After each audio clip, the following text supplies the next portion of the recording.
Hi guys, welcome back to Dan's Tanks.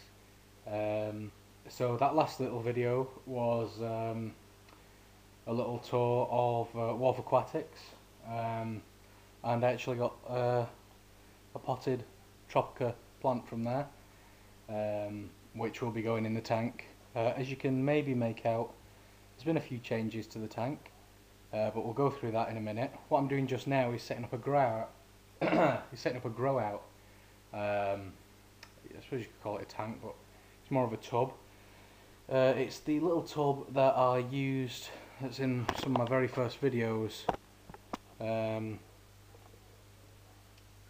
I was using to put my stuff in, but I'll just get a new box for that. So that's going to be my little grow out tub. I'm going to be tying some wood with some moss, and that'll be going on eBay. So that's what that tub's going to be for, just cuttings and grow outs and little things like that. So today I'm hopefully getting my tank straight, because the reason why it's a bit of a long distance picture at the minute is because I'm not very proud of my tank at the moment.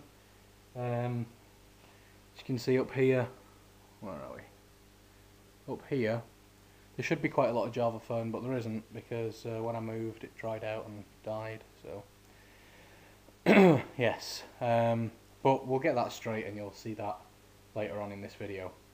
So yes, for now what I'm going to do is show you how I would tie wood with Java moss. So see you in a second. Okay, so here's one of the pieces of wood. You may recognise this. This is from my tank, but I'm cutting down on the hardscape quite a lot, just to make room for plants, really. So when you're tying Java moss, less is definitely more. So you want to give it room to grow in. You kind of want to just lightly cover the area.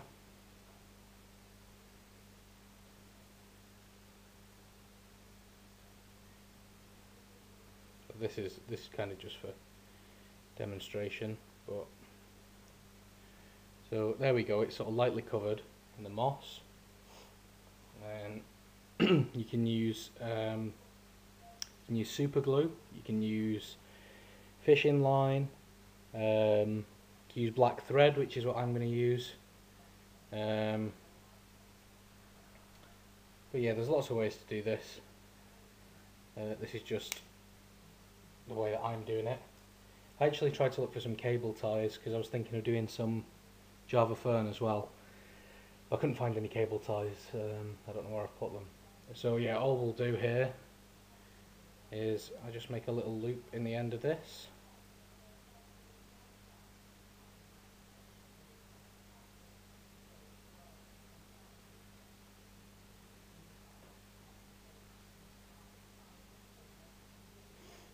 There we go.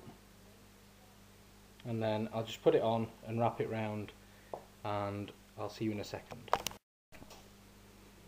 Okay, there we go, that's it tied. So we'll just take a little closer look.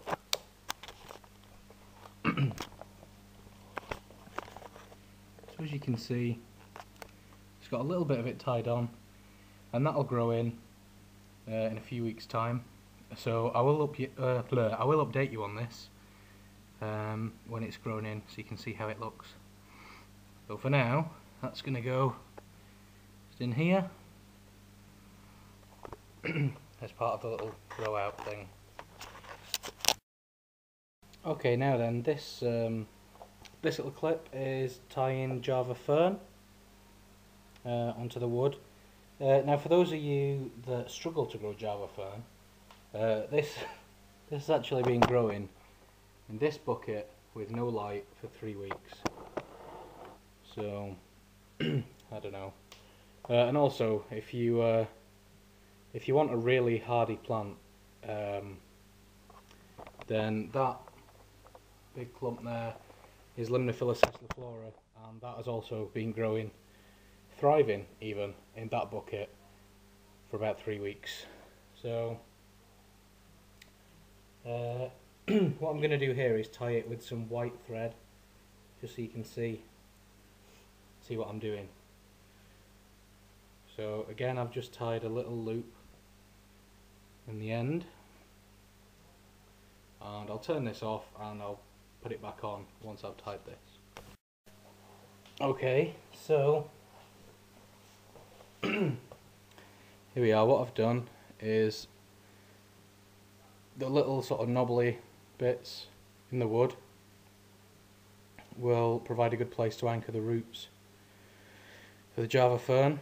So as you can see, I've just placed it in and gently just tied it over the top, and that should take maybe a month or so, maybe a little bit longer for the roots to take hold, and then the thread will just sort of dissolve away.